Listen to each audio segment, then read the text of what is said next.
हर हर महादेव, हर हर महादेव, हर हर Mahadev. Chapter 9 क्षेत्रीय संस्कृतियों का निर्माण। चैप्टर 9 क्षेत्रीय संस्कृतियों का निर्माण। चैप्टर 9 क्षेत्रीय संस्कृतियों का निर्माण। चैप्टर 9 क्षेत्रीय संस्कृतियों का निर्माण। क्षेत्रीय संस्कृतियों का निर्माण। लोगों का वर्णन करने का एक सबसे समान तरीका है उनकी बोलचाल की भाषा से उन्हें परिभाषित करना। लोगों का वर्णन करने का एक सबसे समान तरीका है उनकी बोलचाल की भाषा से उन्हें परिभाषित करना। लोगों का वर्णन करने का एक सबसे समान तरीका उनकी बोलचाल की भाषा से उन्हें परिभाषित करना।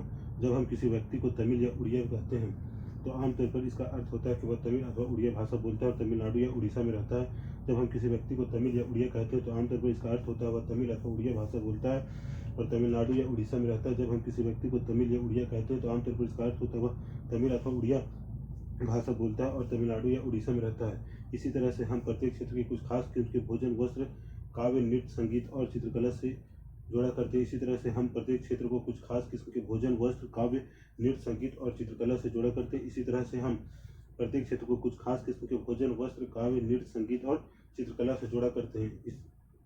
कभी कभी हम इन अस्मिताओं को मानकर चलते हैं और सोचते हैं कि ये युग युगांतरों से अस्तित्व में है।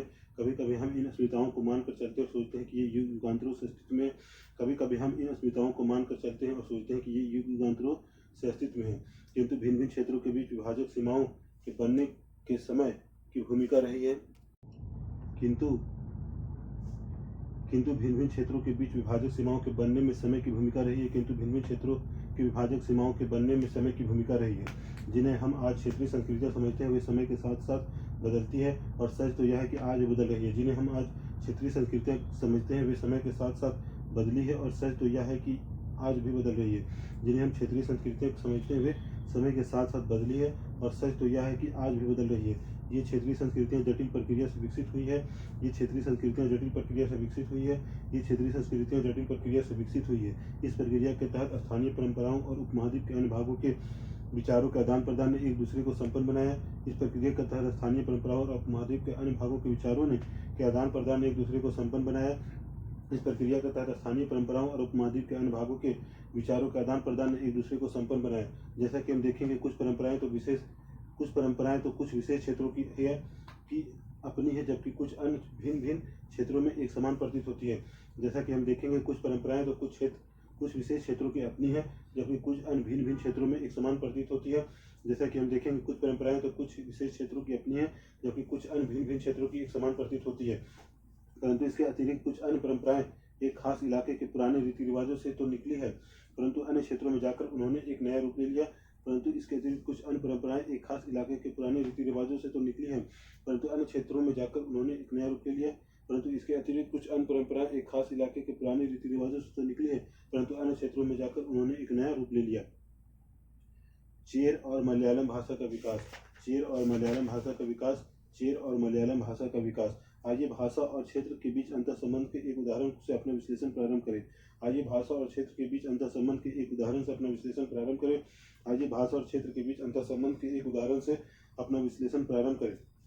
महोदयपुरम का चेर राज्य प्रायद्वीप के दक्षिण पश्चिम भाग में, जो आज के केरल राज्य का हिस्सा है, 9वीं शताब्दी में स्थापित किया गया। महोदयपुरम का चेर राज्य प्रायद्वीप के दक्षिण पश्चिम भाग में, जो आज के केरल राज्य का हिस्सा है, 9वीं शताब्दी में स्थापित किया गया। महोदयपुरम का चेर राज्य प्रायद्वीप के दक्षिण पश्चिम भाग में, जो आज के केरल राज्य का हिस्सा है, 9वीं शताब्दी में स्थापित किया गया। संभवतः मलयालम भाषा इस इलाके में बोली जाती थी। संभवतः मलयालम भाषा इस इलाके में बोली जाती थी। संभवतः मलयालम भाषा इस इलाके में बोली जाती थी। शासकों ने मलयालम भाषा एवं लिपि का प्रयोग अपने अभिलेखों में किया। शासकों ने मलयालम भाषा एवं लिपि का प्रयोग अपने अभिलेखों में किया। शासकों ने मलयालम भाषा एवं लिपि का प्रयोग अपने अभिलेखों में किया। वस्तुतः इस भाषा का प्रयोग उपमहाद्वीप के सरकारी अभिलेखों में किसी क्षेत्रीय भाषा के प्रयोग के सबसे पहले उदाहरणों में से एक है। वस्तुतः इस भाषा का प्रयोग उपमहाद्वीप के सरकारी अभिलेखों में किसी क्षेत्रीय भाषा के प्रयोग के सबसे पहले उदाहरणों में से एक है। वस्तुतः इस भाषा का प्रयोग उपमहाद्वीप के सरकारी अभिलेखों में किसी क्षेत्रीय भाषा के प्रयोग के सबसे पहले उदाहरणों में से एक है। साथ साथ चेर लोगों ने संस्कृत की परंपराओं से भी बहुत कुछ ग्रहण किया। साथ साथ चेर लोगों ने संस्कृत की परंपराओं से भी बहुत कुछ ग्रहण किया। साथ साथ चेर लोगों ने संस्कृत की परंपराओं से भी बहुत कुछ ग्रहण किया। केरल का मंदिर रंगमंच, जिसकी परंपरा इस युग तक खोजी जा सकती है, संस्कृत के महाकाव्यों पर आधारित था। केरल का मंदिर रंगमंच, जिसकी परंपरा इस युग तक खोजी जा सकती है, संस्कृत के महाकाव्यों पर आधारित था। केरल का मंदिर रंगमंच, जिसकी परंपरा इस युग तक खोजी जा सकती है, संस्कृत के महाकाव्यों पर आधारित था। मलयालम भाषा की पहली साहित्यिक कृतियाँ, जो लगभग 12वीं शताब्दी की बताई जाती है, प्रत्यक्ष रूप से संस्कृत की ऋणी है। मलयालम भाषा की पहली साहित्यिक कृतियाँ, जो लगभग 12वीं शताब्दी की बताई जाती है, प्रत्यक्ष रूप से संस्कृत की ऋणी है। मलयालम भाषा की पहली साहित्यिक कृतियाँ जो लगभग 12वीं शताब्दी की बताई जाती है प्रत्येक रूप से संस्कृत की ऋणी है। यह भी एक काफी रोचक तथ्य है कि 14वीं शताब्दी का एक ग्रंथ लीला तिलकम जो व्याकरण तथा काव्यशास्त्र विषयक है मणि प्रवालम शैली में लिखा गया था। यह भी काफी रोचक तथ्य है कि 14वीं शताब्दी का एक ग्रंथ लीला तिलकम जो व्याकरण तथा काव्यशास्त्र विषयक है मणि प्रवालम शैली में लिखा गया था। यह भी काफी रोचक तथ्य है कि 14वीं शताब्दी का एक ग्रंथ लीला तिलकम जो व्याकरण तथा काव्यशास्त्र विषयक है मणि प्रवालम शैली में लिखा गया था। यह भी काफी रोचक तथ्य है कि 14वीं शताब्दी का एक ग्रंथ लीला तिलकम जो व्याकरण तथा काव्यशास्त्र विषयक है मणि प्रवालम शैली में लिखा गया था। यह भी काफी रोचक तथ्य है कि 14वीं शताब्दी का एक ग्रंथ लीला तिलकम जो व्याकरण तथा काव्यशास्त्र विषयक है मणि प्रवालम शैली में लिखा गया था। मणि प्रवालम का शाब्दिक अर्थ है हीरा और मूंगा जो यहाँ दो भाषाओं संस्कृत तथा क्षेत्रीय भाषाओं के साथ साथ प्रयोग की ओर संकेत करता है। मणि प्रवालम का शाब्दिक अर्थ है हीरा और मूंगा जो यहाँ दो भाषाओं संस्कृत तथा क्षेत्रीय भाषा के साथ साथ प्रयोग की ओर संकेत करता है। मणि प्रवालम का शाब्दिक अर्थ है हीरा और मूंगा जो यहाँ दो भाषाओं संस्कृत तथा क्षेत्रीय भाषा के साथ साथ प्रयोग की ओर संकेत करता है। मणि प्रवालम का शाब्दिक अर्थ है हीरा और मूंगा जो यहाँ दो भाषाओं संस्कृत तथा क्षेत्रीय भाषा के साथ साथ प्रयोग की ओर संकेत करता है। मणि प्रवालम का शाब्दिक अर्थ है हीरा और मूंगा जो यहाँ दो भाषाओं संस्कृत तथा क्षेत्रीय भाषा के साथ साथ प्रयोग की ओर संकेत करता है। चित्र 7 मलयालम में रचित आरंभिक केरल का एक अभिलेख मलयालम में रचित आरंभिक केरल का एक अभिलेख मलयालम में रचित आरंभिक केरल का एक अभिलेख मलयालम में रचित आरंभिक केरल का एक अभिलेख मलयालम में रचित आरंभिक केरल का एक अभिलेख मलयालम में रचित आरंभिक केरल का एक अभिलेख मलयालम में रचित आरंभिक केरल का एक अभिलेख मलयालम में रचित आरंभिक केरल का एक अभिलेख मलयालम में रचित आरंभिक केरल का एक अभिलेख। चित्र 2 बालभद्र बालभद्र सुभद्रा और जगन्नाथ की लघु मूर्तियां तालपत्र की पांडुलिपि उड़ीसा। बालभद्र सुभद्रा और जगन्नाथ की लघु मूर्तियां तालपत्र की पांडुलिपि उड़ीसा। बालभद्र सुभद्रा और जगन्नाथ की लघु मूर्तियां तालपत्र की पांडुलिपि उड़ीसा। बालभद्र सुभद्रा और जगन्नाथ की लघु मूर्तियां तालपत्र की पांडुलिपि उड़ीसा। बालभद्र सुभद्रा और जगन्नाथ की लघु मूर्तियां तालपत्र की पांडुलिपि उड़ीसा। बालभद्र सुभद्रा और जगन्नाथ की लघु मूर्तियां तालपत्र की पांडुलिपि उड़ीसा। बालभद्र सुभद्रा और जगन्नाथ की लघु मूर्तियां तालपत्र की पांडुलिपि उड़ीसा। बालभद्र सुभद्रा और जगन्नाथ की लघु मूर्तियां तालपत्र की पांडुलिपि उड़ीसा। शासक और अन्य धार्मिक परंपराएं जगन्नाथी संप्रदाय। शासक और धार्मिक परंपराएं जगन्नाथी संप्रदाय। शासक और धार्मिक परंपराएं जगन्नाथी संप्रदाय। अन्य क्षेत्रों में क्षेत्रीय संस्कृतियां क्षेत्रीय धार्मिक परंपराओं से विकसित हुई थी। अन्य क्षेत्रों में क्षेत्रीय संस्कृतियां क्षेत्रीय धार्मिक परंपराओं से विकसित हुई थी। अन्य क्षेत्रों में क्षेत्रीय संस्कृतियां क्षेत्रीय धार्मिक परंपराओं से विकसित हुई थी। इस क्रिया का सर्वोत्तम उदाहरण है पूरी उड़ीसा में जगन्नाथ का संप्रदाय। जगन्नाथ का शाब्दिक अर्थ है दुनिया का मालिक जो विष्णु का परिवाची है। इस प्रक्रिया का सर्वोत्तम उदाहरण है पूरी उड़ीसा में जगन्नाथ संप्रदाय। जगन्नाथ का शाब्दिक अर्थ दुनिया का मालिक जो विष्णु का परिवाची है। इस प्रक्रिया का सर्वोत्तम उदाहरण है पूरी उड़ीसा में जगन्नाथ का संप्रदाय। जगन्नाथ का शाब्दिक अर्थ दुनिया का मालिक है जो विष्णु का परिवाची है। इस प्रक्रिया का सर्वोत्तम उदाहरण है उड़ीसा में जगन्नाथ संप्रदाय। जगन्नाथ का शाब्दिक अर्थ है दुनिया का मालिक जो विष्णु का परिवाची है। इस प्रक्रिया का सर्वोत्तम उदाहरण है पूरी उड़ीसा में जगन्नाथ का संप्रदाय। जगन्नाथ का शाब्दिक अर्थ दुनिया का मालिक जो विष्णु का परिवाची है। आज तक जगन्नाथ की काष्ठ प्रतिमा स्थानीय जनजाति लोगों द्वारा बनाई जाती है जिससे यह तात्पर्य निकलता है कि जगन्नाथ मूलतः एक स्थानीय देवता थे जिन्हें आगे चलकर विष्णु का रूप मान लिया गया। आज तक जगन्नाथ की काष्ठ प्रतिमा स्थानीय जनजाति लोगों द्वारा बनाई जाती है जिससे यह तात्पर्य निकलता है कि जगन्नाथ मूलतः एक स्थानीय देवता थे जिन्हें आगे चलकर विष्णु का रूप मान लिया गया। आज तक जगन्नाथ की काष्ठ प्रतिमा स्थानीय जनजाति लोगों द्वारा बनाई जाती है जिससे यह तात्पर्य निकलता है कि जगन्नाथ मूलतः एक स्थानीय देवता थे जिन्हें आगे चलकर विष्णु का रूप मान लिया गया। 12वीं शताब्दी में गंग वंश के एक अत्यंत प्रतापी राजा अनंत वर्मन ने पुरी में पुरुषोत्तम जगन्नाथ के लिए एक मंदिर बनवाने का निश्चय किया। 12वीं शताब्दी में गंग वंश के एक अत्यंत प्रतापी राजा अनंत वर्मन ने पुरी में पुरुषोत्तम जगन्नाथ के लिए एक मंदिर बनवाने का निश्चय किया। 12वीं शताब्दी में गंग वंश के एक अत्यंत प्रतापी राजा अनंत वर्मन ने पुरी में पुरुषोत्तम जगन्नाथ के लिए एक मंदिर बनवाने का निश्चय किया। 12वीं शताब्दी में गंग वंश के एक अत्यंत प्रतापी राजा अनंत वर्मन ने पुरी में पुरुषोत्तम जगन्नाथ के लिए एक मंदिर बनवाने का निश्चय किया। 12वीं शताब्दी में गंग वंश के एक अत्यंत प्रतापी राजा अनंत वर्मन ने पुरी में पुरुषोत्तम जगन्नाथ के लिए एक मंदिर बनवाने का निश्चय किया। उसके बाद 1230 में राजा अनंग भीम तृतीय ने अपना राज पुरुषोत्तम जगन्नाथ को अर्पित कर दिया और स्वयं को जगन्नाथ का प्रतिनिधि घोषित किया। उसके बाद 1230 में राजा अनंग भीम तृतीय ने अपना राज पुरुषोत्तम जगन्नाथ को अर्पित कर दिया और स्वयं को जगन्नाथ का प्रतिनिधि घोषित किया। उसके बाद 1230 में राजा अनंग भीम तृतीय ने अपना राज पुरुषोत्तम जगन्नाथ को अर्पित कर दिया और स्वयं को जगन्नाथ का प्रतिनिधि घोषित किया। उसके बाद 1230 में राजा अनंग भीम तृतीय ने अपना राज पुरुषोत्तम जगन्नाथ को अर्पित कर दिया और स्वयं को जगन्नाथ का प्रतिनिधि घोषित किया। उसके बाद 1230 में राजा अनंग भीम तृतीय ने अपने राज पुरुषोत्तम जगन्नाथ को अर्पित कर दिया और स्वयं को जगन्नाथ का प्रतिनिधि घोषित किया। जो जो इस मंदिर को तीर्थ स्थल यानी तीर्थ यात्रा के केंद्र के रूप में महत्व प्राप्त होता गया, सामाजिक तथा राजनीतिक मामलों में इसकी सत्ता बढ़ती गई। जो जो इस मंदिर को तीर्थ स्थल यानी तीर्थ यात्रा के केंद्र के रूप में महत्व प्राप्त होता गया, सामाजिक तथा राजनीतिक मामलों में इसकी सत्ता बढ़ती गई।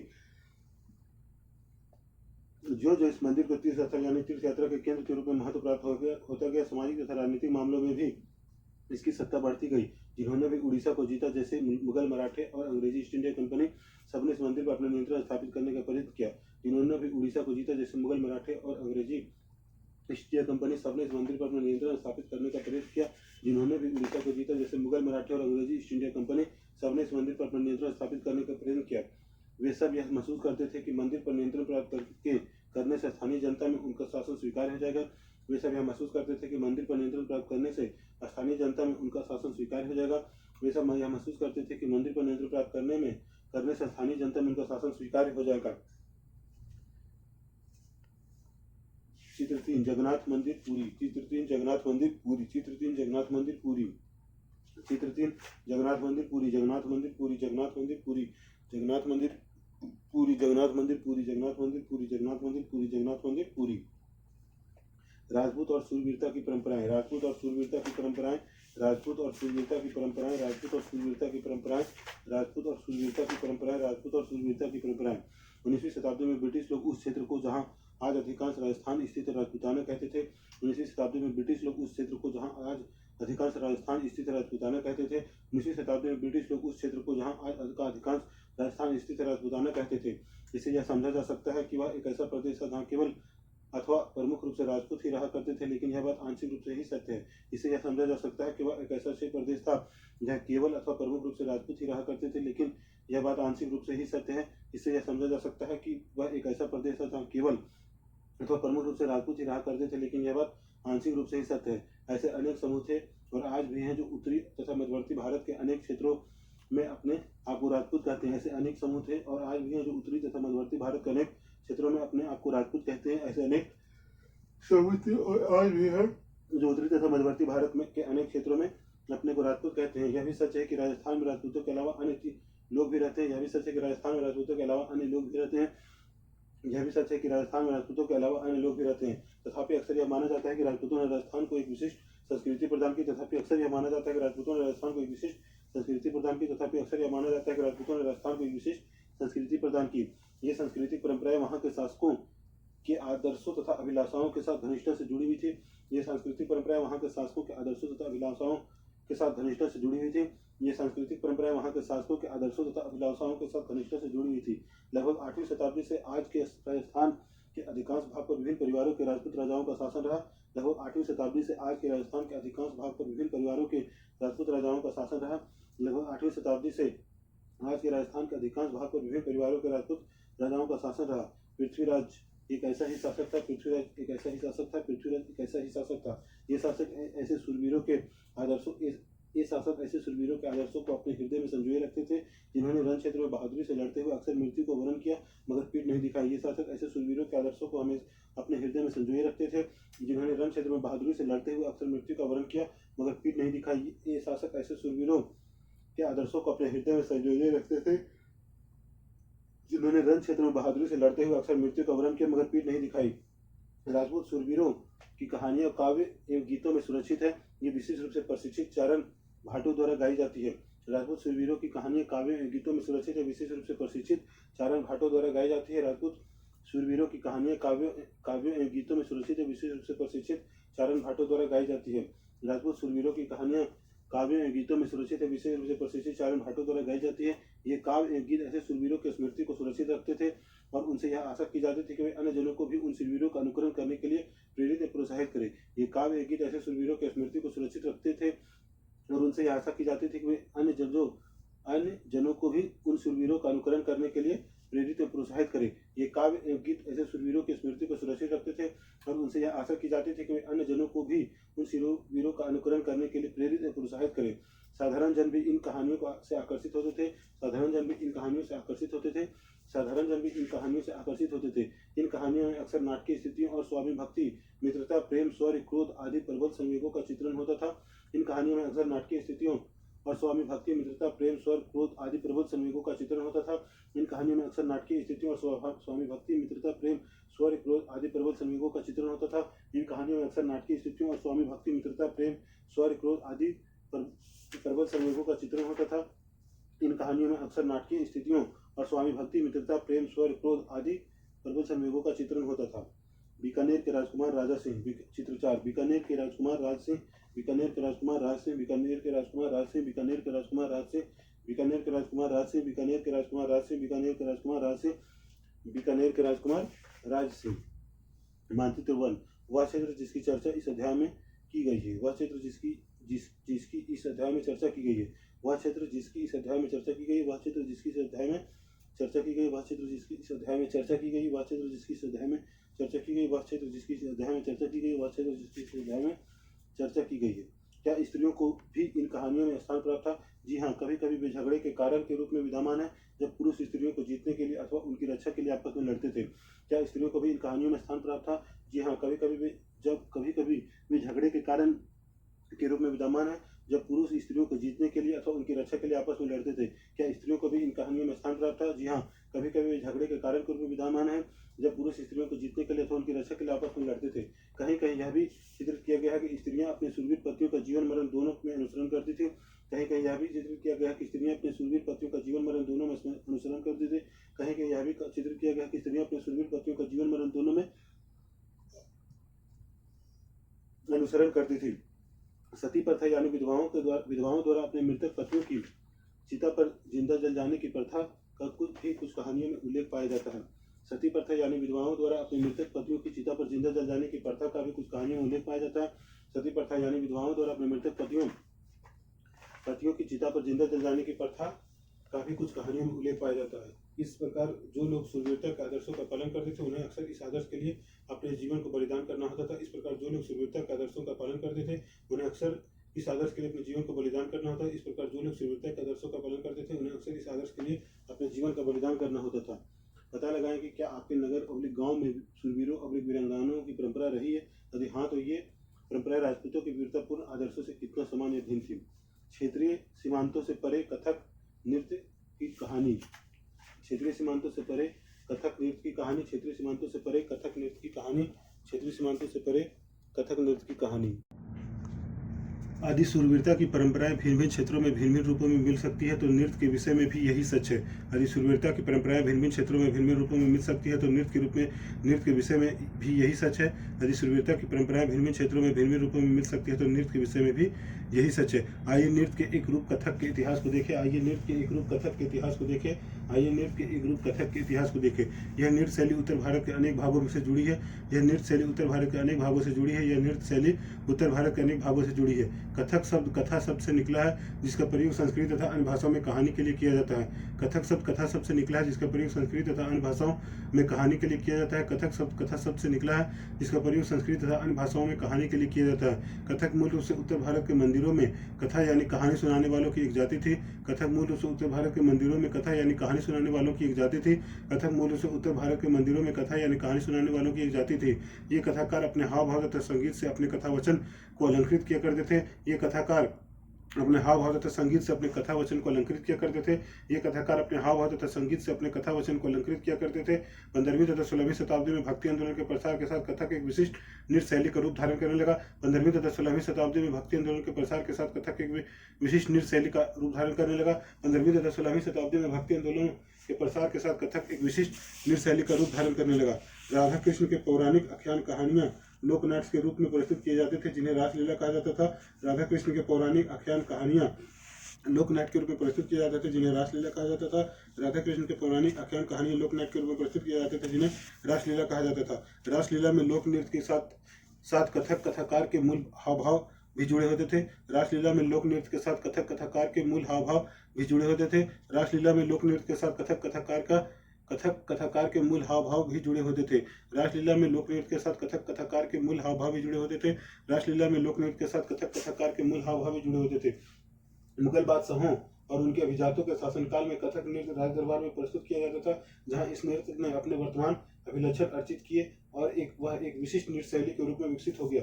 मुगल बादशाहों और उनके अभिजातों के शासनकाल में कथक नृत्य राज दरबार में प्रस्तुत किया जाता था, जहां इस नृत्य ने अपने वर्तमान अभिलक्षण अर्जित किए और वह एक विशिष्ट नृत्य शैली के रूप में विकसित हो गया। मुगल बादशाहों और उनके अभिजातों के शासनकाल में कथक नृत्य राज दरबार में प्रस्तुत किया जाता था, जहां इस नृत्य ने अपने वर्तमान अभिलक्षण अर्जित किए और वह एक विशिष्ट नृत्य शैली के रूप में विकसित हो गया। आगे चलकर यह दो परंपराओं अर्थात घरानों में फला फूला, राजस्थान जयपुर के राज दरबारों में और लखनऊ में। आगे चलकर यह दो परंपराओं अर्थात घरानों में फला फूला, राजस्थान जयपुर के राज दरबारों में और लखनऊ में।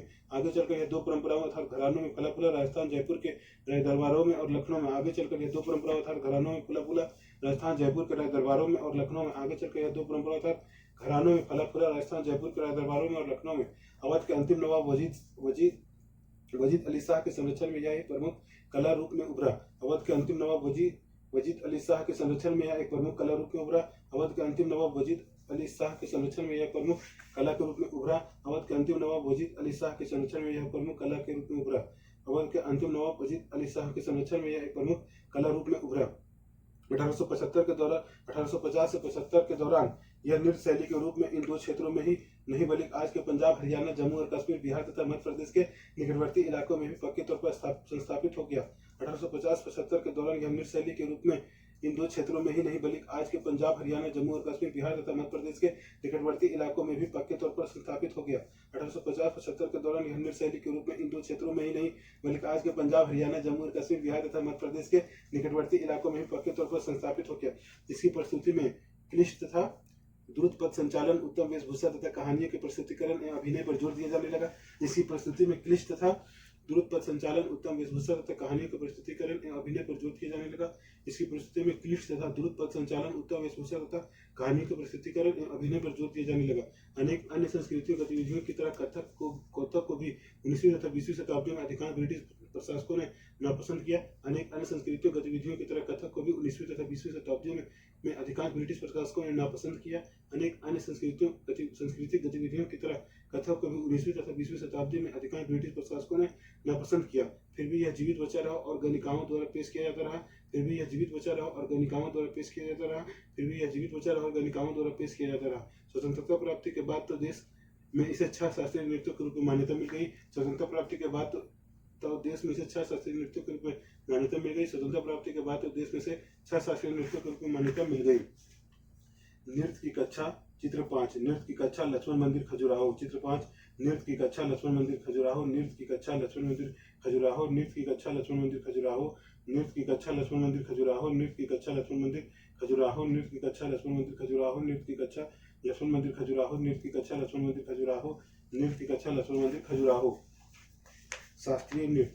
शास्त्रीय नृत्य। शास्त्रीय नृत्य किसी कला को शास्त्रीय नृत्य माना जाए, इस प्रश्न का उत्तर देना अक्सर बहुत कठिन होता है।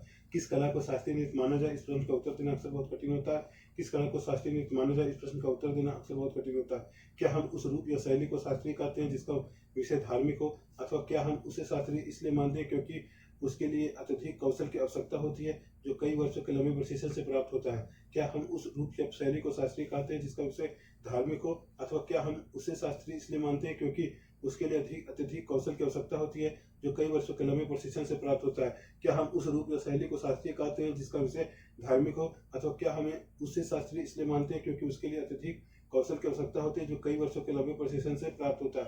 अथवा यह शास्त्रीय इसलिए है क्योंकि यह निर्धारित नियमों के अनुसार ही प्रदर्शित या प्रस्तुत किया जाता है और उसमें भिन्नताओं को प्रोत्साहन नहीं दिया जाता। अथवा यह शास्त्रीय इसलिए है क्योंकि यह निर्धारित नियमों के अनुसार ही प्रदर्शित या प्रस्तुत किया जाता है और उसमें भिन्नताओं को प्रोत्साहन नहीं दिया जाता। अथवा यह शास्त्रीय इसलिए क्योंकि यह निर्धारित नियमों के अनुसार ही प्रदर्शित या प्रस्तुत किया जाता है और उसमें भिन्नताओं को प्रोत्साहन नहीं दिया जाता। ये ऐसे प्रश्न हैं जिन पर हमें विचार करने की आवश्यकता है। ये वैसे प्रश्न हैं जिन पर हमें विचार करने की आवश्यकता है। ये ऐसे प्रश्न हैं जिन पर हमें विचार करने की आवश्यकता है।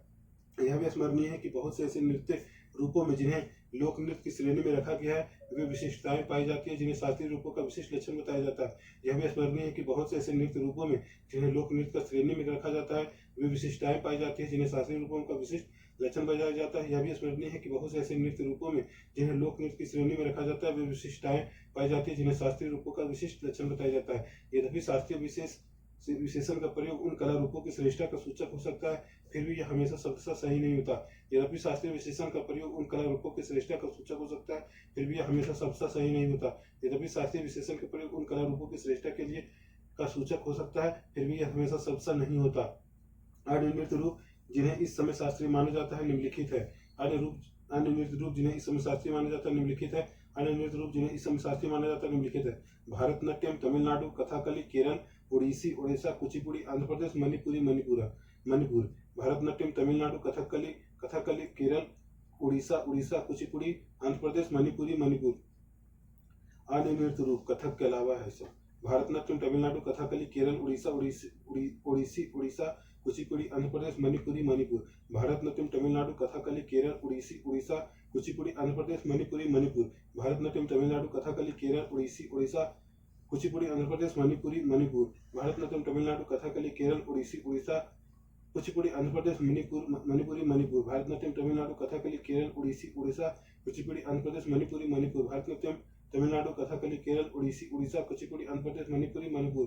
भारतनाट्यम तमिलनाडु, कथकली केरल, उड़ीसा, कुचिपुड़ी आंध्र प्रदेश, मणिपुरी मणिपुर। भारतनाट्यम तमिलनाडु, कथकली केरल, उड़ीसा, कुचिपुड़ी आंध्र प्रदेश, मणिपुरी मणिपुर। कथक नृत्यांगनाएं एक दरबारी चित्र। कथक चित्र 6। कथक नृत्यांगनाएं एक दरबारी चित्र। चित्र 6। कथक नृत्यांगनाएं एक दरबारी चित्र। कथक नृत्यांगनाएं एक दरबारी चित्र। कथक नृत्यांगनाएं एक दरबारी चित्र। कथक नृत्यांगनाएं एक दरबारी चित्र। कथक नृत्यांगनाएं एक दरबारी चित्र। कथक नृत्यांगनाएं कथक नृत्यांगनाएं।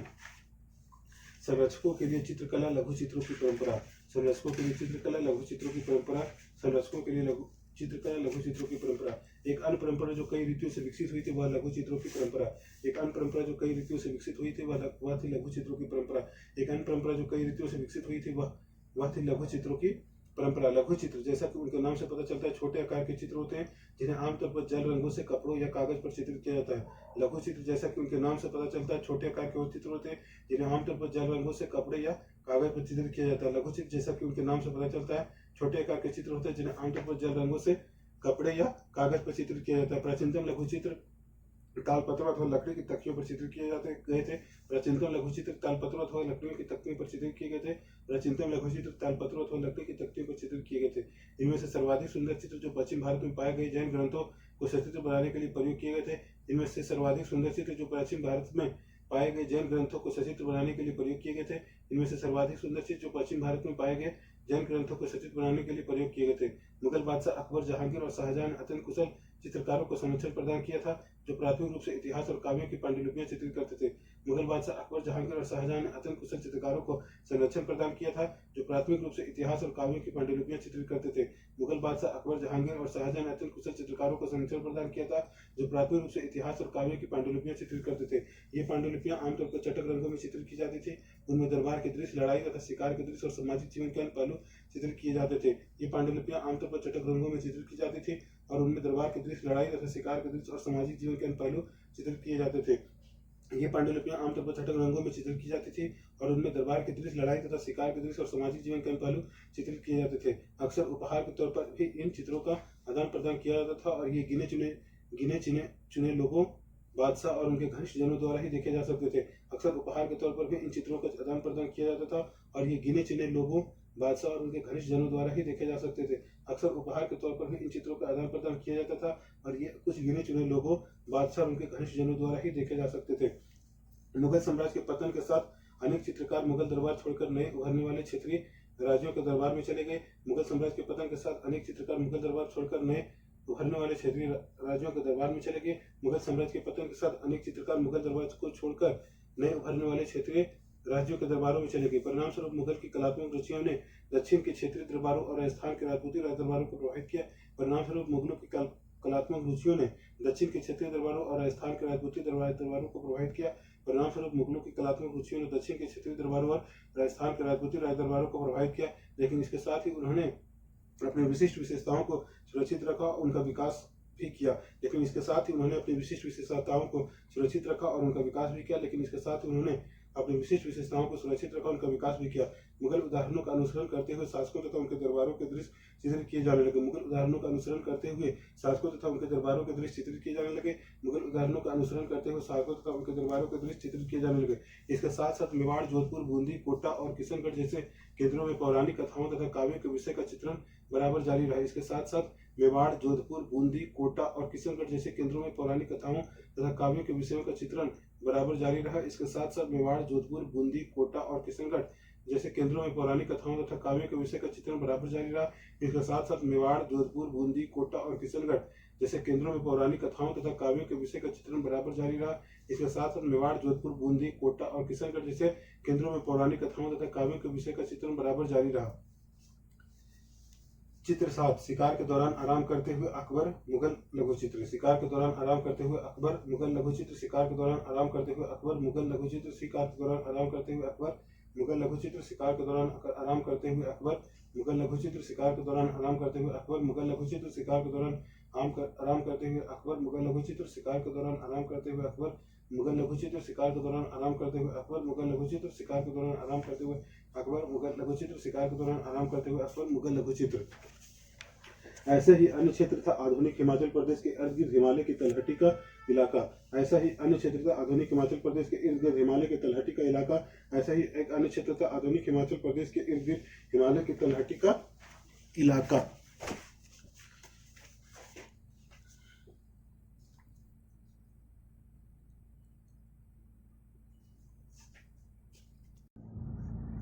सत्रहवीं शताब्दी के बाद वाले वर्षों में इस क्षेत्र में लघु चित्रकला की एक साहसपूर्ण और भावपूर्ण शैली का विकास हो गया, जिसे बसोहली शैली कहा जाता था। 17वीं शताब्दी के बाद वाले वर्षों में इस क्षेत्र में लघु चित्रकला की एक साहसपूर्ण एवं भावपूर्ण शैली का विकास हो गया, जिसे बसोहली शैली कहा जाता था। 17वीं शताब्दी के बाद वाले वर्षों में इस क्षेत्र में लघु चित्रकला की एक साहसपूर्ण एवं भावपूर्ण शैली का विकास हो गया, जिसे बसोहली शैली कहा जाता था। 17वीं शताब्दी के बाद वाले वर्षों में इस क्षेत्र में लघु चित्रकला की एक साहसपूर्ण भावपूर्ण शैली का विकास हो गया, जिसे बसोहली शैली कहा जाता है। 17वीं शताब्दी के बाद वाले वर्षों में इस क्षेत्र में लघु चित्रकला की एक साहसपूर्ण भावपूर्ण शैली का विकास हो गया, जिसे बसोहली शैली कहा जाता है। यहाँ जो सबसे लोकप्रिय पुस्तक चित्रित की गई थी वह थी भानुदत्त की राजमंजरी, रसमंजरी। यहाँ जो सबसे लोकप्रिय पुस्तक चित्रित की गई थी वह थी भानुदत्त की रसमंजरी। यहाँ जो सबसे लोकप्रिय पुस्तक चित्रित की गई थी वह थी भानुदत्त की रसमंजरी। यहाँ जो सबसे लोकप्रिय पुस्तक चित्रित की गई थी वह थी भानुदत्त की रसमंजरी। यहाँ जो सबसे लोकप्रिय पुस्तक चित्रित की गई थी वह थी भानुदत्त की रसमंजरी। 1739 में नादिर शाह के आक्रमण और दिल्ली विजय के परिणाम स्वरूप मुगल कलाकार मैदानी इलाकों की अनिश्चितताओं से बचने के लिए पहाड़ी क्षेत्रों की ओर पलायन कर गए। 1739 में नादिर शाह के आक्रमण और दिल्ली विजय के परिणाम स्वरूप मुगल कलाकार मैदानी इलाकों की अनिश्चितताओं से बचने के लिए पहाड़ी क्षेत्रों की ओर पलायन कर गए। 1739 में नादिर शाह के आक्रमण और दिल्ली विजय के परिणाम स्वरूप मुगल कलाकार मैदानी इलाकों की अनिश्चितताओं से बचने के लिए पहाड़ी क्षेत्रों की ओर पलायन कर गए। 1739 में नादिर शाह के आक्रमण और दिल्ली विजय के परिणाम स्वरूप मुगल कलाकार मैदानी इलाकों की अनिश्चितताओं से बचने के लिए पहाड़ी इलाकों की ओर पलायन कर गए।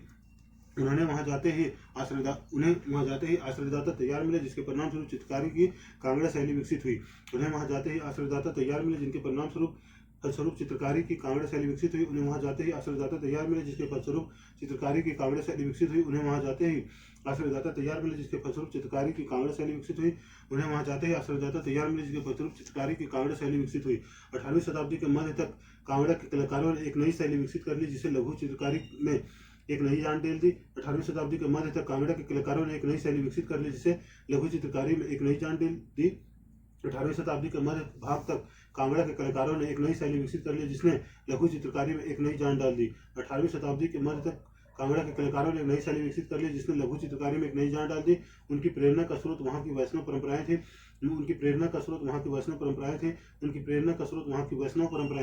ठंडे नीले और हरे रंगों सहित कोमल रंगों का प्रयोग और विषयों की काव्यात्मक निरूपण कांगड़ा शैली की विशेषता थी। ठंडे नीले और हरे रंगों सहित कोमल रंगों का प्रयोग और विषयों का काव्यात्मक निरूपण कांगड़ा शैली की विशेषता थी। ठंडे नीले और हरे रंगों सहित कोमल रंगों का प्रयोग और विषयों का काव्यात्मक निरूपण कांगड़ा शैली की विशेषता थी। ठंडे नीले और हरे रंगों सहित कोमल रंगों का प्रयोग और विषयों का काव्यात्मक निरूपण कांगड़ा शैली की विशेषता थी।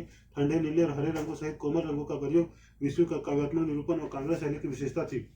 स्मरण रहे कि साधारण स्त्री पुरुष भी बर्तनों, दीवारों, कपड़ों, फर्श आदि पर अपनी कलाकृतियां चित्रित करते थे। स्मरण रहे कि साधारण स्त्री पुरुष भी बर्तनों, दीवारों, कपड़ों, फर्श आदि पर अपनी कलाकृतियां चित्रित करते थे। स्मरण रहे कि साधारण स्त्री पुरुष भी बर्तन, दीवारों, कपड़ों, फर्श आदि पर अपनी कलाकृतियां चित्रित करते थे। कला के इन नमूनों में से कुछ ही बच पाते थे। इसके विपरीत लघु चित्र राजमहलों में सावधानी पूर्वक रखे जाते थे, जिससे वे सदियों तक सुरक्षित रहे। इसके विपरीत लघु चित्र राजमहलों में सावधानी पूर्वक रखे जाते थे, जिससे वे सदियों तक सुरक्षित रहे। इसके विपरीत लघु चित्र राजमहलों में सावधानी पूर्वक रखे जाते थे, जिससे वे सदियों तक सुरक्षित रहे। चित्र 8 होली खेलते हुए महाराणा राम सिंह द्वितीय राजपूत लघुचित्र कोटा। होली खेलते हुए महाराणा राम सिंह द्वितीय राजपूत लघुचित्र कोटा। होली खेलते हुए महाराणा राम सिंह द्वितीय राजपूत लघुचित्र कोटा।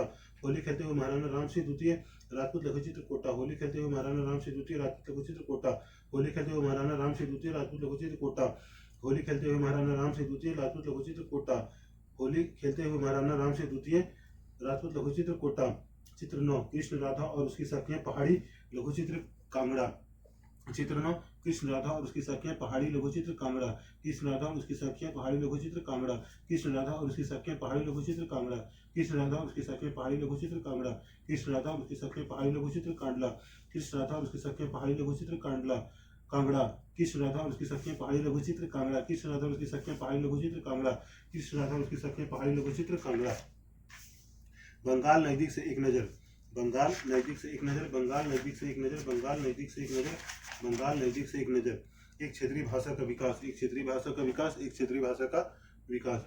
जैसा कि हमने प्रारंभ में देखा था, हम अक्सर क्षेत्रों के नाम वहाँ के निवासियों द्वारा बोली जाने वाली भाषा के अनुसार निर्धारित करते हैं। जैसा कि हमने प्रारंभ में देखा था, हम अक्सर क्षेत्रों के नाम वहाँ के निवासियों द्वारा बोली जाने वाली भाषा के अनुसार निर्धारित करते हैं। जैसा कि हमने प्रारंभ में देखा था, हम अक्सर क्षेत्रों के नाम वहाँ के निवासियों द्वारा बोली जाने वाली भाषा के अनुसार निर्धारित करते हैं। इसलिए हम मान लेते हैं कि बंगाल में लोग हमेशा बंगाली बंगला ही बोलते थे, इसलिए मान लेते हैं कि बंगाल में लोग हमेशा बंगाली बंगला ही बोलते थे, इसलिए मान लेते हैं कि बंगाल में लोग हमेशा बंगाली बंगला ही बोलते थे। किंतु यह एक दिलचस्प बात यह है कि आज बंगाली संस्कृत से निकली भाषा मानी जाती है। किंतु यह एक दिलचस्प बात है कि आज बंगाली संस्कृत से निकली भाषा मानी जाती है। किंतु एक दिलचस्प बात है कि आज बंगाली संस्कृत से निकली भाषा मानी जाती है। प्रारंभिक ईसा पूर्व प्रथम शताब्दी के मध्य भाग के संस्कृत ग्रंथों के अध्ययन से यह पता चलता है कि बंगाल के लोग संस्कृत से उपजी हुई भाषाएं नहीं बोलते थे। प्रारंभिक ईसा पूर्व प्रथम शताब्दी के मध्य भाग के संस्कृत ग्रंथों के अध्ययन से पता चलता है कि बंगाल के लोग संस्कृत से उपजी हुई भाषाएं नहीं बोलते थे। प्रारंभिक ईसा पूर्व मध्य शताब्दी के मध्य भाग के संस्कृत ग्रंथों के अध्ययन से पता चलता है कि बंगाल के लोग संस्कृत से उपजी हुई भाषाएं नहीं बोलते थे। तो फिर नई भाषा का उद्भव कैसे हुआ? तो फिर नई भाषा का उद्भव कैसे हुआ?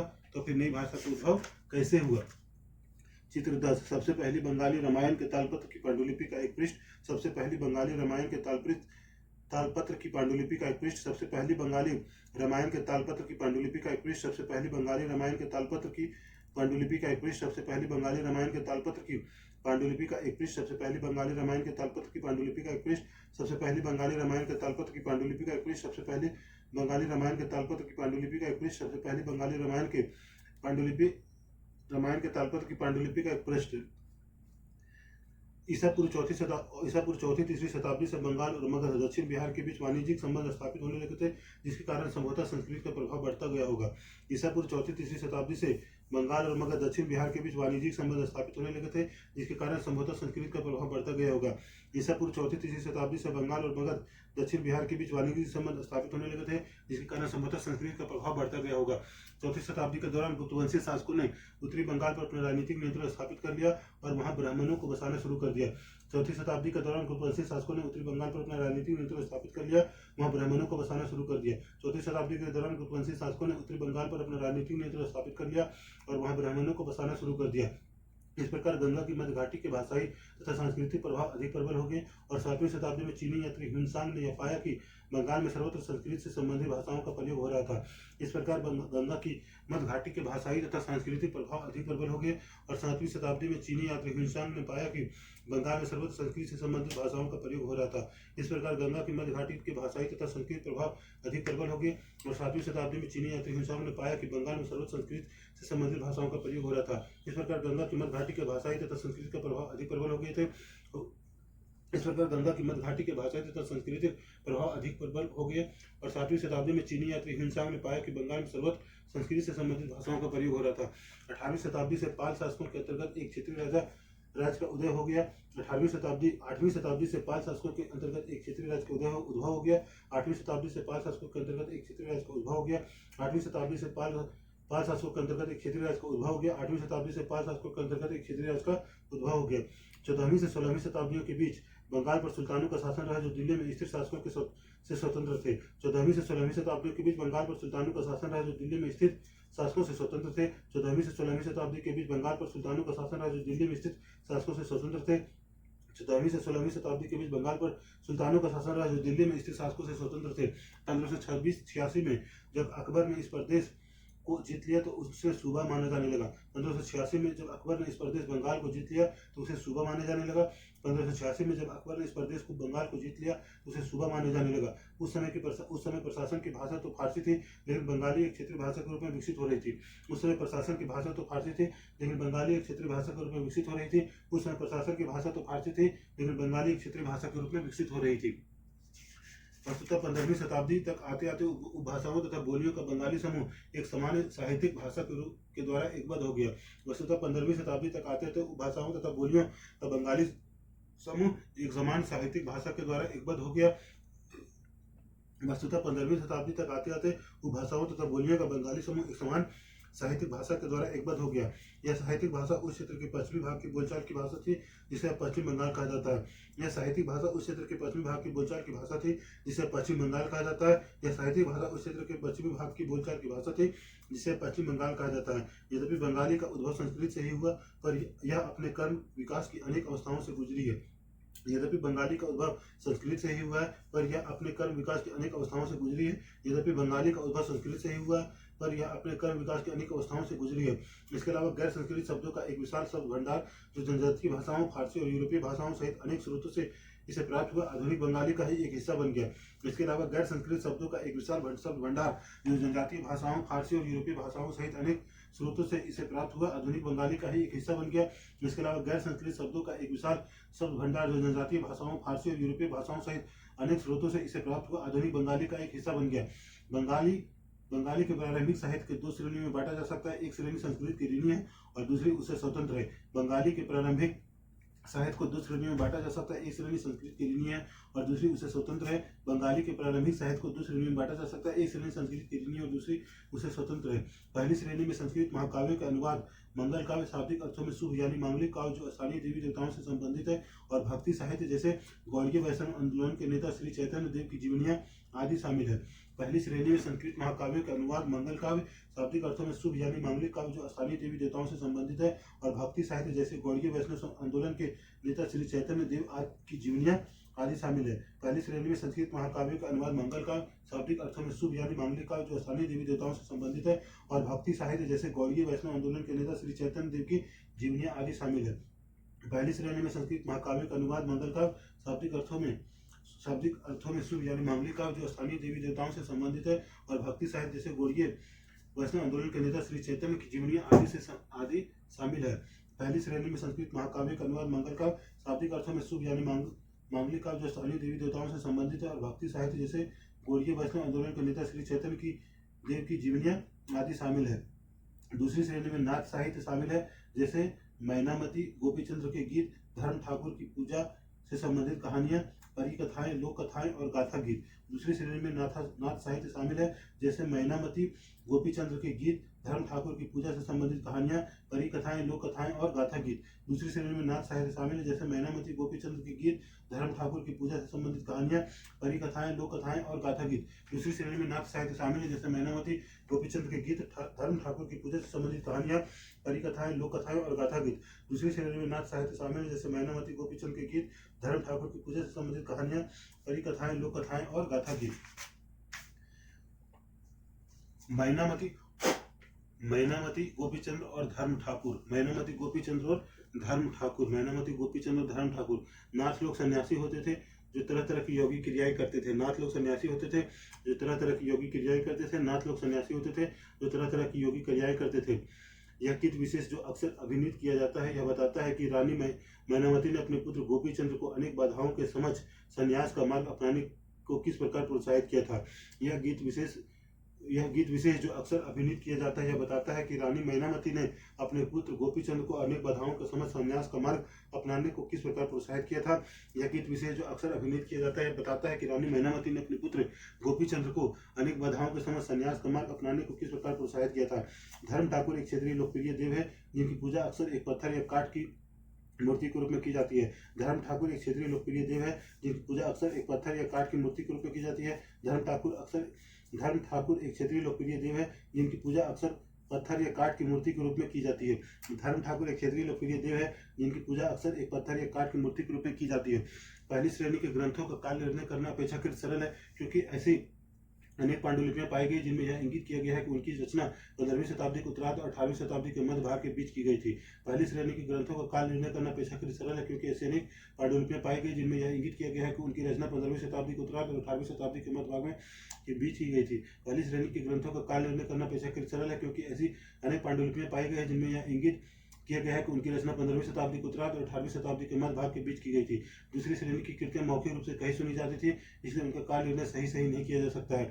दूसरी श्रेणी की कृतियां मौखिक रूप से कही सुनी जाती थी, इसलिए उनका काल निर्णय सही नहीं किया जा सकता है। दूसरी श्रेणी की कृतियां मौखिक रूप से कही सुनी जाती थी, इसलिए उनका काल निर्णय सही नहीं किया जा सकता है। वे खासतौर पर पूर्वी बंगाल में लोकप्रिय थी, जहाँ ब्राह्मणों का प्रभाव अपेक्षाकृत कम था। वे खासतौर पर पूर्वी बंगाल में लोकप्रिय थी, जहाँ ब्राह्मणों का प्रभाव अपेक्षाकृत कम था। वे खासतौर पर पूर्वी बंगाल में लोकप्रिय थी, जहाँ ब्राह्मणों का प्रभाव अपेक्षाकृत कम था। आपके विचार से द्वितीय श्रेणी की कृतियां लिखित रूप से क्यों नहीं रखी जाती थी? आपके विचार से द्वितीय श्रेणी की कृतियां लिखित रूप से क्यों नहीं रखी जाती थी? पीर और मंदिर, पीर और मंदिर, पीर और मंदिर, पीर और मंदिर, पीर और मंदिर। 16वीं शताब्दी से लोगों ने बड़ी संख्या में पश्चिम बंगाल के कम उपजाऊ क्षेत्रों को छोड़कर दक्षिण पूर्वी बंगाल के जंगली तथा दलदली इलाकों में प्रवास करना शुरू कर दिया था। 16वीं शताब्दी से लोगों ने बड़ी संख्या में पश्चिम बंगाल के कम उपजाऊ क्षेत्रों को छोड़कर दक्षिण पूर्वी बंगाल के जंगली तथा दलदली इलाकों में प्रवास करना शुरू कर दिया था। 16वीं शताब्दी से लोगों ने बड़ी संख्या में पश्चिम बंगाल के कम उपजाऊ क्षेत्रों को छोड़कर दक्षिण पूर्वी बंगाल के जंगली तथा दलदली इलाकों में प्रवास करना शुरू कर दिया था। जो वे पूर्व की ओर बढ़ते गए, वे जंगलों को साफ करके भूमि में धान की खेती करने लगे। जो वे पूर्व की ओर बढ़ते गए, वे जंगलों को साफ करके भूमि में धान की खेती करने लगे। जो वे पूर्व की ओर बढ़ते गए, वे जंगलों को साफ करके भूमि में धान की खेती करने लगे। सने स्थानीय मछुआ तथा स्थानांतरित खेती करने वाले लोग जो अक्सर जनजातीय थे, किसानों के नए समुदायों में मिल गए। सने स्थानीय मछुआ तथा स्थानांतरित खेती करने वाले लोग जो अक्सर जनजातीय थे, किसानों के नए समुदाय में मिल गए। सने स्थानीय मछुआ तथा स्थानांतरित खेती करने वाले लोग जो अक्सर जनजातीय थे, किसानों के नए समुदाय में मिल गए। इन्हीं दिनों बंगाल पर मुगलों का नियंत्रण स्थापित हो गया था, जिन्होंने पूर्वी डेल्टा प्रदेश के केंद्रीय भाग में स्थित ढाका नगर में अपनी राजधानी स्थापित की। इन्हीं दिनों बंगाल पर मुगलों का नियंत्रण स्थापित हो गया था, जिन्होंने पूर्वी डेल्टा प्रदेश के केंद्रीय भाग में स्थित ढाका नगर में अपनी राजधानी स्थापित की। इन्हीं दिनों बंगाल पर मुगलों का नियंत्रण स्थापित हो गया था, जिन्होंने पूर्वी डेल्टा प्रदेश के केंद्रीय भाग में स्थित ढाका नगर में अपनी राजधानी स्थापित की। अधिकारी और कर्मचारी लोग भूमि प्राप्त करके अक्सर उस पर मस्जिदें बना लेते थे, जो इन इलाकों के धार्मिक रूपांतरण के केंद्र के रूप में काम आती थी। अधिकारी और कर्मचारी लोग भूमि प्राप्त करके अक्सर उन पर मस्जिदें बना लेते थे, जो इन इलाकों के धार्मिक रूपांतरण के केंद्र के रूप में काम आती थी। अधिकारी और कर्मचारी लोग भूमि प्राप्त करके अक्सर उन पर मस्जिदें बना लेते थे, जो इन इलाकों के धार्मिक रूपांतरण के केंद्र के रूप में काम आती थी। प्रारंभ में बाहर से आकर यह बसने वाले लोग इन अस्थिर परिस्थितियों में रहने के लिए कुछ व्यवस्था तथा आश्वासन चाहते थे। प्रारंभ में बाहर से आकर यहाँ बसने वाले लोग इन अस्थिर परिस्थितियों में रहने के लिए कुछ व्यवस्था तथा आश्वासन चाहते थे। प्रारंभ में बाहर से आकर यहाँ बसने वाले लोग इन अस्थिर परिस्थितियों में रहने के लिए कुछ व्यवस्था तथा आश्वासन चाहते थे। ये सुख सुविधाएं तथा आश्वासन उन्हें समुदाय के नेताओं ने प्रदान की। ये सुख सुविधाएं तथा आश्वासन उन्हें समुदाय के नेताओं ने प्रदान की। ये सुख सुविधाएं तथा आश्वासन उन्हें समुदाय के नेताओं ने प्रदान की। ये नेता शिक्षकों और निर्णायकों की भूमिकाएं भी अदा करते थे। ये नेता शिक्षकों और निर्णायकों की भूमिकाएं भी अदा करते थे। ये नेता शिक्षकों और निर्णायकों की भूमिकाएं भी अदा करते थे। कभी कभी ऐसा समझा जाता है कि इन नेताओं के पास अलौकिक शक्तियां कभी कभी ऐसा समझा जाता था कि इन नेताओं के पास अलौकिक शक्तियां कभी कभी ऐसा समझा जाता था कि इन नेताओं के पास अलौकिक शक्तियां। स्नेह और आदर से लोग इन्हें पीर कहते थे। स्नेह और आदर से लोग इन्हें पीर कहा करते थे। स्नेह और आदर से लोग इन्हें पीर कहा करते थे। इस स्नेह और आदर से लोग इन्हें पीर कहा करते थे। स्नेह और आदर से लोग इन्हें पीर कहा करते थे। इस पीर श्रेणी में संत या सूफी और धार्मिक महानुभाव, साहसी उपनिवेशी, देवत्व प्राप्त सैनिक एवं योद्धा, विभिन्न हिंदू एवं बौद्ध देवी देवता, यहाँ तक कि जीवात्माएं भी शामिल थे। इस पीर श्रेणी में संत या सूफी और अन्य धार्मिक महानुभाव, साहसी उपनिवेशी, देवत्व प्राप्त सैनिक एवं योद्धा, विभिन्न हिंदू एवं बौद्ध देवी देवता और यहाँ तक कि जीवात्माएं भी शामिल थे। इस पीर श्रेणी में संत या सूफी और अन्य धार्मिक महानुभाव, साहसी उपनिवेशी, देवत्व प्राप्त सैनिक एवं योद्धा, विभिन्न हिंदू एवं बौद्ध देवी देवता, यहाँ तक कि जीवात्माएं भी शामिल थे।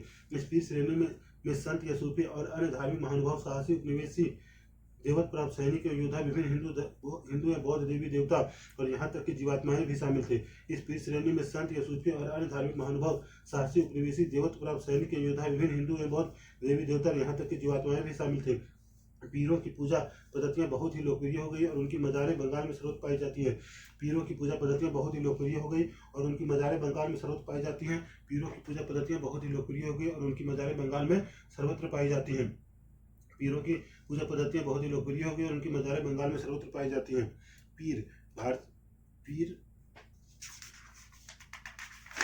पीर फारसी भाषा का शब्द है जिसका अर्थ होता है आध्यात्मिक मार्गदर्शक। पीर फारसी भाषा का शब्द है जिसका अर्थ होता है आध्यात्मिक मार्गदर्शक। पीर फारसी भाषा का शब्द है जिसका अर्थ होता है आध्यात्मिक मार्गदर्शक। पीर फारसी भाषा का शब्द है जिसका अर्थ है आध्यात्मिक मार्गदर्शक। पीर फारसी भाषा का शब्द है जिसका अर्थ है आध्यात्मिक मार्गदर्शक। जीववाद, यह मानना कि पेड़ पौधे जड़ वस्तुओं और प्राकृतिक घटनाओं में भी जीवात्मा है। जीववाद, यह मानना कि पेड़ पौधे जड़ वस्तुओं और प्राकृतिक घटनाओं में भी जीवात्मा है। जीववाद, यह मानना कि पेड़ पौधे जड़ वस्तुएं प्राकृतिक घटनाओं में भी जीवात्मा है। जीववाद, यह मानना कि पेड़ पौधे जड़ वस्तुएं और प्राकृतिक घटनाओं में भी जीवात्मा है। जीववाद, यह मानना कि पेड़ पौधे जड़ वस्तुएं और प्राकृतिक घटनाओं में जीवात्मा है। बंगाल में 15वीं शताब्दी के बाद वाले वर्षों में मंदिर बनाने का दौर जोरों पर रहा, जो 19वीं शताब्दी में आकर समाप्त हो गया। बंगाल में 15वीं शताब्दी के बाद वाले वर्षों में मंदिर बनाने का दौर जोरों पर रहा, जो 19वीं शताब्दी में आकर समाप्त हो गया।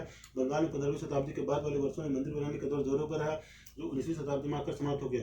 हमने देखा है कि मंदिर और अन्य धार्मिक भवन अक्सर उन व्यक्तियों या समूहों द्वारा बनाए जाते थे जो शक्तिशाली बन रहे थे। हमने देखा है कि मंदिर और अन्य धार्मिक भवन अक्सर उन व्यक्तियों या समूहों द्वारा बनाए जाते थे जो शक्तिशाली बन रहे थे। हमने देखा है कि मंदिर और अन्य धार्मिक भवन अक्सर उन व्यक्तियों या समूहों द्वारा बनाए जाते थे जो शक्तिशाली बन रहे थे। वे इनके माध्यम से अपनी शक्ति तथा भक्ति भाव का प्रदर्शन करना चाहते थे। वे इनके माध्यम से अपनी शक्ति तथा भक्ति भाव का प्रदर्शन करना चाहते थे। वे इनके माध्यम से अपनी शक्ति तथा भक्ति भाव का प्रदर्शन करना चाहते थे। बंगाल में साधारण ईंटों और मिट्टी गारे से अनेक मंदिर निम्न सामाजिक समूहों जैसे कालू तेली कंसारी घंटा धातु के कारीगर आदि के समर्थन से बने थे। बंगाल में साधारण ईंटों और मिट्टी गारे से अनेक मंदिर निम्न सामाजिक समूह जैसे कालू तेली कंसारी घंटा धातु के कारीगर आदि के समर्थन से बने थे। बंगाल में साधारण ईंटों और मिट्टी गारे से अनेक मंदिर निम्न सामाजिक समूह जैसे कालू तेली कंसारी घंटा धातु के कारीगर आदि के समर्थन से बने थे। बंगाल में साधारण ईंटों और मिट्टी गारे से अनेक मंदिर निम्न सामाजिक समूह जैसे कालू तेली कंसारी घंटा धातु के कारीगर आदि के समर्थन से बने थे। बंगाल में साधारण ईंटों और मिट्टी गारे से अनेक मंदिर निम्न सामाजिक समूह जैसे कालू तेली कंसारी घंटा धातु के कारीगर आदि के समर्थन से बने थे। यूरोप की व्यापारिक कंपनियों के आ जाने से नए आर्थिक अवसर पैदा हुए। यूरोप की व्यापारिक कंपनियों के आ जाने से नए आर्थिक अवसर पैदा हुए। यूरोप की व्यापारिक कंपनियों के आ जाने से नए आर्थिक अवसर पैदा हुए। इन सामाजिक समूहों से संबंधित अनेक परिवारों ने इन अवसरों का लाभ उठाया। इन सामाजिक समूहों से संबंधित अनेक परिवारों ने इन अवसरों का लाभ उठाया। इन सामाजिक समूहों से संबंधित अनेक परिवारों ने इन अवसरों का लाभ उठाया। जैसे जैसे लोगों की सामाजिक तथा आर्थिक स्थिति सुधरती गई, उन्होंने इन स्मारकों के निर्माण के माध्यम से अपनी परिस्थिति या प्रतिष्ठा की घोषणा कर दी। जैसे जैसे लोगों की सामाजिक तथा आर्थिक स्थिति सुधरती गई, उन्होंने इन स्मारकों के निर्माण के माध्यम से अपनी परिस्थिति या प्रतिष्ठा की घोषणा कर दी। जैसे जैसे लोगों की सामाजिक तथा आर्थिक स्थिति सुधरती गई, उन्होंने इन स्मारकों के निर्माण के माध्यम से अपनी परिस्थिति या प्रतिष्ठा की घोषणा कर दी। जब स्थानीय देवी देवता जो पहले गाँव में छान छप्पर वाली झोपड़ियों में पूजे जाते थे को ब्राह्मणों द्वारा मान्यता प्रदान की गई, तो उनकी प्रतिमाएं मंदिरों में स्थापित की जाने लगी। जब स्थानीय देवी देवता जो पहले गांव में छान छप्पर वाली झोपड़ियों में पूजे जाते थे को ब्राह्मणों द्वारा मान्यता प्रदान कर दी गई, तो उनकी प्रतिमाएं मंदिरों में स्थापित की जाने लगी। जब स्थानीय देवी देवता जो पहले गांव में छान छप्पर वाली झोपड़ियों में पूजे जाते थे को ब्राह्मणों द्वारा मान्यता प्रदान की गई, तो उनकी प्रतिमाएं मंदिरों में स्थापित की जाने लगी। चित्र 11 बाएं एक दो चाला छप्परदार झोपड़ी। चित्र 11 बाएं एक दो चाला छप्परदार झोपड़ी। एक दो चाला छप्परदार झोपड़ी। एक दो चाला छप्परदार झोपड़ी। एक दो चाला छप्परदार झोपड़ी। एक दो चाला छप्परदार झोपड़ी। एक दो चाला छप्परदार झोपड़ी। एक दो चाला छप्परदार झोपड़ी। एक दो चाला छप्परदार झोपड़ी। एक दो चाला छप्परदार झोपड़ी। एक दो चाला छप्परदार झोपड़ी। एक दो चाला छप्परदार झोपड़ी। एक दो चाला छप्परदार झोपड़ी। एक दो चाला छप्परदार झोपड़ी। एक दो चाला छप्परदार झोपड़ी। एक दो चाला छप्परदार झोपड़ी। एक दो चाला छप्परदार झोपड़ी। चित्र 12 दाएं एक चौचाला मंदिर। एक चौचाला मंदिर। एक चौचाला मंदिर। एक चौचाला मंदिर। एक चौचाला मंदिर। एक चौचाला मंदिर। एक चौचाला मंदिर। एक चौचाला मंदिर। एक चौचाला मंदिर। एक चौचाला मंदिर। एक चौचाला मंदिर। एक चौचाला मंदिर। एक चौचाला मंदिर। एक चौचाला मंदिर। यहाँ दिए गए मंदिर की तुलना अध्याय 2 में किए गए मंदिरों से करें। यहाँ दिए गए मंदिर की तुलना अध्याय 2 में किए गए मंदिरों से करें। इन मंदिरों की शक्ल या आकृति बंगाल की छप्परदार झोपड़ियों की तरह दो चाला 2 छतों वाली और या चौचाला 4 छतों वाली होती थी। इन मंदिरों की शक्ल या आकृतियां बंगाल की छप्परदार झोपड़ियों की तरह दो चाला 2 छतों वाली या चौचाला 4 छतों वाली होती थी। 5वें अध्याय में वर्णित बंगाली गुंबद को याद करें। इन मंदिरों की शक्ल या आकृति बंगाल की छप्परदार झोपड़ियों की तरह दो चाला 2 छतों वाली या चौचाला 4 छतों वाली होती थी। 5वें अध्याय में वर्णित बंगाली गुंबद को याद करें। इन मंदिरों की शक्ल या आकृति बंगाल की छप्परदार झोपड़ियों की तरह दो चाला 2 छतों वाली या चौचाला 4 छतों वाली होती थी। 5वें अध्याय में वर्णित बंगाली गुंबद को याद करें। इन मंदिरों की शक्ल या आकृति बंगाल की छप्परदार झोपड़ियों की तरह दो चाला 2 छतों वाली या चौचाला 4 छतों वाली होती थी। इसके कारण मंदिरों के स्थापत्य कला में विशिष्ट बंगाली शैली का प्रादुर्भाव हुआ। इसके कारण मंदिरों के स्थापत्य कला में विशिष्ट बंगाली शैली का प्रादुर्भाव हुआ। इसके कारण मंदिरों के स्थापत्य कला में विशिष्ट बंगाली शैली का प्रादुर्भाव हुआ। इसके कारण मंदिरों की स्थापत्य कला में विशिष्ट बंगाली शैली का प्रादुर्भाव हुआ। अपेक्षाकृत अधिक जटिल शौचालय यानी 4 छतों वाली ढांचों में 4 त्रिकोणीय छत 4 दीवारों पर रखी जाती थी, जो ऊपर तिर्यक रेखा की या एक बिंदु तक जाती थी। अपेक्षाकृत अधिक जटिल शौचालय यानी 4 छतों वाली ढांचों में 4 त्रिकोणीय छतें 4 दीवारों पर रखी जाती थी, जो ऊपर तिर्यक रेखा या एक बिंदु तक जाती थी। अपेक्षाकृत अधिक जटिल शौचालय यानी 4 छतों वाली ढांचे में 4 त्रिकोणीय छतें 4 दीवारों पर रखे जाते थे, जो ऊपर तिर्यक रेखा या एक बिंदु तक जाती थी। मंदिर आमतौर पर वर्गाकार चबूतरे पर बनाए जाते थे। मंदिर आमतौर पर एक वर्गाकार चबूतरे पर बनाए जाते थे। मंदिर आमतौर पर एक वर्गाकार चबूतरे पर बनाए जाते थे। उनके भीतरी भाग में कोई सजावट नहीं होती थी, लेकिन अनेक मंदिरों का बाहरी दीवारें चित्रकारियों, सजावटी टाइलों अथवा मिट्टी की पट्टियों से सजी होती थी। उनके भीतरी भाग में कोई सजावट नहीं होती थी, लेकिन अनेक मंदिरों की बाहरी दीवारें चित्रकारियों, सजावटी टाइलों अथवा मिट्टी के पट्टियों से सजी होती थी। उनके भीतरी भाग में कोई सजावट नहीं होती थी, लेकिन अनेक मंदिरों की बाहरी दीवारें चित्रकारियों, सजावटी टाइलों अथवा मिट्टी की पट्टियों से सजी होती थी। कुछ मंदिरों में विशेष रूप से पश्चिम बंगाल के बांकुरा जिले के में विष्णुपुर के मंदिर में ऐसी सजावट अत्यंत उत्कृष्ट कोटि तक पहुंच चुकी थी। कुछ मंदिरों में विशेष रूप से पश्चिम बंगाल के बांकुरा जिले में विष्णुपुर के मंदिरों में ऐसी सजावटें अत्यंत उत्कृष्ट कोटि तक पहुंच चुकी थी। कुछ मंदिरों में विशेष रूप से पश्चिम बंगाल के बांकुरा जिले में विष्णुपुर के मंदिरों में ऐसी सजावटें उत्कृष्ट कोटि तक पहुंच चुकी थी। कुछ मंदिरों में विशेष रूप से पश्चिम बंगाल के बांकुरा जिले में विष्णुपुर के मंदिरों में ऐसी सजावटें उत्कृष्ट कोटि तक पहुंच चुकी थी। चित्र 13 गोपियों के साथ कृष्ण श्यामपुर मंदिर से पक्की मिट्टी का एक पटिया। चित्र 13 गोपियों के साथ कृष्ण श्यामपुर मंदिर से पक्की मिट्टी का एक पटिया। विष्णुपुर गोपियों के साथ कृष्ण श्यामपुर मंदिर से पक्की मिट्टी की एक पटिया विष्णुपुर। चित्र 13 गोपियों के साथ कृष्ण श्यामपुर मंदिर से पक्की मिट्टी की एक पटिया विष्णुपुर। गोपियों के साथ कृष्ण श्यामपुर मंदिर से पक्की मिट्टी की एक पटिया विष्णुपुर। गोपियों के साथ कृष्ण श्यामपुर मंदिर से पक्की मिट्टी की एक पटिया विष्णुपुर। मछली भोजन के रूप में परंपरागत भोजन संबंधी आदतें आमतौर पर स्थानीय रूप से उपलब्ध खाद्य पदार्थों पर निर्भर करती है। परंपरागत भोजन संबंधी आदतें आमतौर पर स्थानीय रूप से उपलब्ध खाद्य पदार्थों पर निर्भर करती है। परंपरागत भोजन संबंधी आदतें आमतौर पर स्थानीय रूप से उपलब्ध खाद्य पदार्थों पर निर्भर करती है। बंगाल एक नदी मैदान है जहाँ मछली और धान की उपज बहुतायत होती है। बंगाल एक नदी मैदान है जहाँ मछली और धान की उपज बहुतायत होती है। बंगाल एक नदी मैदान है जहाँ मछली और धान की उपज बहुतायत होती है। इसलिए यह स्वाभाविक है कि इन दोनों वस्तुओं को गरीब बंगालियों की भोजन सूची में प्रमुखता से स्थान प्राप्त है। इसलिए यह स्वाभाविक है कि इन दोनों वस्तुओं को गरीब बंगालियों की भोजन सूची में प्रमुख स्थान प्राप्त है। इसलिए यह स्वाभाविक है कि इन दोनों वस्तुओं को गरीब बंगालियों की भोजन सूची में भी प्रमुख स्थान प्राप्त है। मछली पकड़ना वहाँ का प्रमुख धंधा रहा है और बंगाली साहित्य में मछली का स्थान पर उल्लेख मिलता है। मछली पकड़ना वहाँ का प्रमुख धंधा रहा है और बंगाली साहित्य में मछली का स्थान पर उल्लेख मिलता है। मछली पकड़ना वहाँ का प्रमुख धंधा रहा है और बंगाली साहित्य में मछली का स्थान पर उल्लेख मिलता है। इससे ज्यादा और क्या होगा कि मंदिरों और बौद्ध विहारों की दीवारों पर जो मिट्टी की पट्टियां लगी है, उनमें भी मछलियों को साफ करते हुए और टोकरियों में भरकर बाजार ले जाते हुए दर्शाया गया। इससे ज्यादा और क्या होगा जो कि मंदिरों और बौद्ध विहारों की दीवारों पर जो मिट्टी की पट्टियां लगी है, उनमें मछलियों को साफ करते हुए और टोकरियों में भरकर बाजार ले जाते हुए दर्शाया गया। इससे ज्यादा और क्या होगा कि मंदिरों और बौद्ध विहारों की दीवारों पर जो मिट्टी की पट्टियां लगी है, उनमें भी मछलियों को साफ करते हुए टोकरियों में भरकर बाजार ले जाते हुए दर्शाया गया। ब्राह्मणों को समिष्ट भोजन करने की अनुमति नहीं थी, लेकिन स्थानीय आहार में मछली की लोकप्रियता को देखते हुए ब्राह्मण धर्म के विशेषज्ञों ने बंगाली ब्राह्मणों के लिए इस निषेध में ढील दे दी। ब्राह्मणों को सामिष्ट भोजन करने की अनुमति नहीं थी, लेकिन स्थानीय आहार में मछली की लोकप्रियता को देखते हुए ब्राह्मण धर्म के विशेषज्ञों ने बंगाली ब्राह्मणों के लिए इस निषेध में ढील दे दी। ब्राह्मणों को सामिष्ट भोजन करने की अनुमति नहीं थी, लेकिन स्थानीय आहार में मछली की लोकप्रियता को देखते हुए ब्राह्मण धर्म के विशेषज्ञों ने बंगाली ब्राह्मणों के लिए इस निषेध में ढील दे दी। वृद्ध धर्म पुराण जो बंगाल में रचित 13वीं शताब्दी का संस्कृत ग्रंथ है, ने स्थानीय ब्राह्मणों को कुछ खास किस्म की मछली खाने की अनुमति दे दी। वृद्ध धर्म पुराण जो बंगाल में रचित 13वीं शताब्दी का संस्कृत ग्रंथ है, ने स्थानीय ब्राह्मणों को कुछ खास किस्म की मछली खाने की अनुमति दे दी। वृद्ध धर्म पुराण जो बंगाल में रचित 13वीं शताब्दी का संस्कृत ग्रंथ है, ने स्थानीय ब्राह्मणों को कुछ खास किस्म की मछली खाने की अनुमति दे दी। वृद्ध धर्म पुराण जो बंगाल में रचित 13वीं शताब्दी का संस्कृत ग्रंथ है, ने स्थानीय ब्राह्मणों को कुछ खास किस्म की मछली खाने की अनुमति दे दी। वृद्ध धर्म पुराण ने जो बंगाल में रचित 13वीं शताब्दी का संस्कृत ग्रंथ है, ने स्थानीय ब्राह्मणों को कुछ खास किस्म की मछली खाने की अनुमति दे दी। चित्र 14 घरेलू उपयोग के लिए मछली तैयार करते हुए विशाल लक्ष्मी मंदिर से पकी मिट्टी का एक फलक रामबाग।